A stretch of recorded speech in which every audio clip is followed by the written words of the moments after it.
आखिरकार एक हफ्ते के इंतजार के बाद पीसमेकर के दूसरे सीजन का आखिरी एपिसोड रिलीज हो गया है और सच कहूँ तो इसने हमारे पास जवाबों से ज्यादा सवाल छोड़ दिए हैं। पीसमेकर के दूसरे सीजन के आखिरी पलों में सीरीज अपने सबसे गहरे और सबसे ज्यादा भावनात्मक उतार चढ़ावों में से एक पर पहुंचती है, जिसमें क्रिस स्मिथ के अंदर आए बदलाव को दिखाया गया है, क्योंकि वह आखिरकार उन भूतों का सामना करता है जो उसे बचपन से सताते रहे हैं और हाल ही में उसकी जिंदगी में आए त्रासदियों का भी।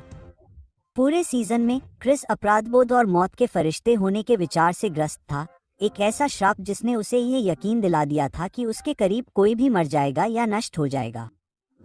हालांकि भावनात्मक चरमोत्कर्ष तब आता है जब आखिरकार उसके दोस्त और खासकर अमेलिया हरकोर्ट उसे निराशा से बाहर निकालते हैं, जो कबूल करती है कि नाव पर उनके साथ बिताया गया अंतरंग पल महज एक आवेग या गलती नहीं थी, बल्कि उसके लिए वाकई बहुत मायने रखता था। यह शांत लेकिन बेहद ईमानदार घोषणा पीसमेकर के भावनात्मक कवच को पूरी तरह से चकनाचूर कर देती है।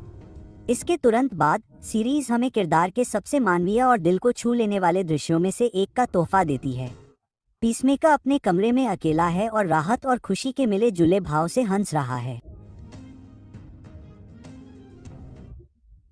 पीसमेकर के दूसरे सीजन के आखिरी मिनटों में कहानी एक अहम मोड़ लेती है जो नए डीसी यूनिवर्स में ग्रुप की भूमिका को फिर से परिभाषित करती है, जिसमें चेकमेट का आधिकारिक गठन होता है, एक ऐसा संगठन जिसे कॉमिक्स में अमांडा वालर ने बनाया था, लेकिन सीरीज में क्रिस स्मिथ के साथ उसके अशांत सफर में उसके दोस्तों और सहयोगियों की टीम के विकास के रूप में उभरता है।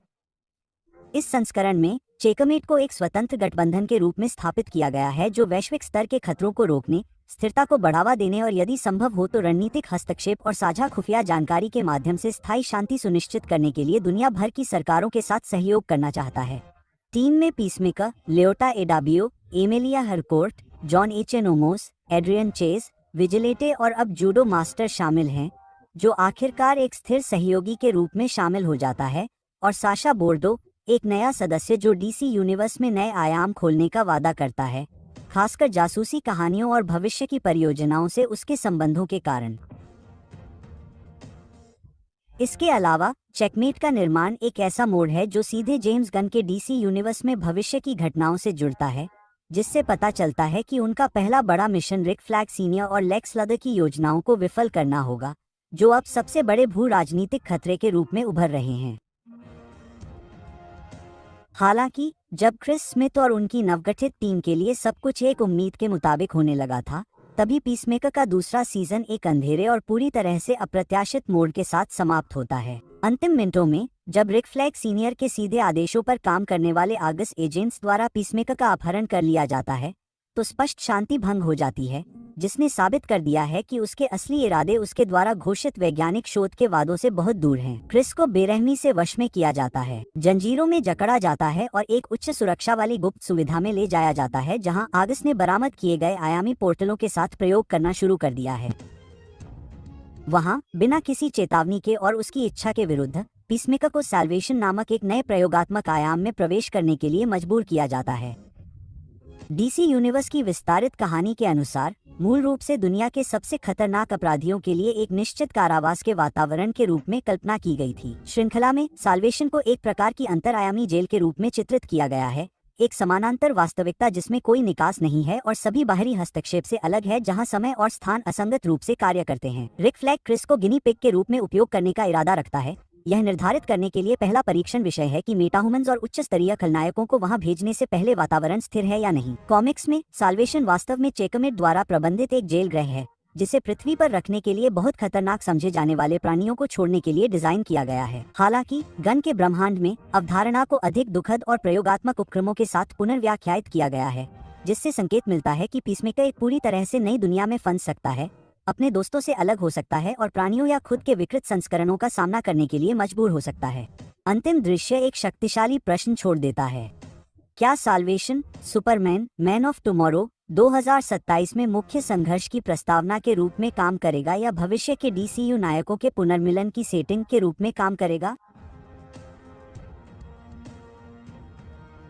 एपिसोड का अंतिम दृश्य पूरी श्रृंखला की सबसे भयावह छवियों में से एक को प्रस्तुत करता है। कैमरा धीरे धीरे पीछे हटता है, जिसमें क्रिस स्मिथ पीसमेकर को आगस द्वारा अपहरण कर लिया जाता है। संचार के साधन, हथियार और भागने की कोई संभावना नहीं होने के कारण क्रिस को एहसास होता है कि उसे धोखा दिया गया है और उसे उसके भाग्य पर छोड़ दिया गया है। रिक फ्लैग सीनियर के सावधानीपूर्वक रचे गए बदले का शिकार है, जो उसे अपने बेटे की मौत का बदला लेना चाहता है। हालांकि जैसे जैसे एपिसोड बंद होता है, यह स्पष्ट हो जाता है कि फ्लैग सीनियर अकेले काम नहीं कर रहा है, बल्कि मेटाह्यूमन उन्मूलन परियोजना के पीछे के असली मास्टरमाइंड लेक्स लूथर के प्रभाव में है। यह पता चलता है कि लेक्स ने मूल रूप से वैकल्पिक आयामों को प्राकृतिक जेलों के रूप में उपयोग करने का विचार बनाया, जिससे रिक फ्लैग को एक ऑगस्ट वैज्ञानिक पहल की आड़ में अपने विजन को अंजाम देने के लिए प्रेरित किया गया। पीसमेकर के दूसरे सीजन का अंत कई सारे सवालों को छोड़ जाता है जो जेम्स गन के नए डीसी यूनिवर्स के फैंस को परेशान करते हैं। सबसे बड़ी अनजानी बात है कीथ का भविष्य, जो क्रिस का दूसरा भाई है और अर्थ एक्स पर बच गया और बदला लेने की कसम खाई। उसका भविष्य अनिश्चित है, लेकिन पीसमेकर के साथ उसके भावनात्मक और नैरेटिव कनेक्शन को देखते हुए यह अंदाजा लगाना मुश्किल है कि उसका आर्क पूरी तरह से खत्म हो गया है। इसलिए वह संभावित तीसरे सीजन में या बाद में डीसीयू प्रोजेक्ट में फिर से दिखाई दे सकता है, जो क्रिस के ट्रॉमा और मोचन की गूंज के रूप में काम करेगा। दूसरा बड़ा सवाल ये है कि यह अंत सुपरमैन मैन ऑफ टुमारो 2027 की घटनाओं से कैसे जुड़ता है, जहां गन के अनुसार हम लेक्स लूथर को सुपरमैन के साथ मिलकर रिक फ्लैग और एआरजीएस के डायमेंशनल एक्सपेरिमेंट्स से होने वाले कॉस्मिक या मल्टीवर्सल खतरे का सामना करते हुए देखेंगे। हालांकि गन ने कहा है कि पीसमेकर के तीसरे सीजन की अभी कोई योजना नहीं है, लेकिन सीरीज का अंत कुछ और ही बताता है। पीसमेकर न तो मरा है और न ही भुलाया गया है, वह केवल मुक्ति आयाम में फंसा हुआ है, जो सुपरमैन के लिए फिल्म की घटनाओं के दौरान उसे बचाने या उसके साथ रास्ते पार करने के लिए एक आदर्श कथा मार्ग खोलता है। इस प्रकार दो कहानियों के बीच सीधा संबंध स्थापित होता है। अंत में प्रशंसकों के बीच एक बढ़ता हुआ सिद्धांत यह है कि तीसरे सीजन के बजाय जेम्स गन चेकमेट नामक एक नई श्रृंखला शुरू कर सकता है, जो एडाबियो, हरकोर्ट, विजिलेट, इकोनॉमोस, जूडो मास्टर और साशा बोर्डो द्वारा बनाए गए समूह पर केंद्रित है, जो रिक फ्लैग सीनियर और लेक्स लूथर के बढ़ते खतरे का सामना करते हुए क्रिस की विरासत को आगे बढ़ाएगा। अगर पुष्टि हो जाती है तो चेकमेट न केवल पीसमेकर के लिए एक आध्यात्मिक सीक्वल के रूप में काम करेगा, बल्कि डीसीयू के कथा ढांचे के एक अनिवार्य हिस्से के रूप में भी काम करेगा, जो आयामी पोर्टल और मेटाह्यूमन नियंत्रण के राजनीतिक और नैतिक परिणामों की खोज करेगा, जबकि पीसमेकर की उपस्थिति को मोचन के प्रतीक के रूप में जीवित रखेगा, जिसे गन ने डीसी ब्रह्मांड के इस नए युग में बनाया है।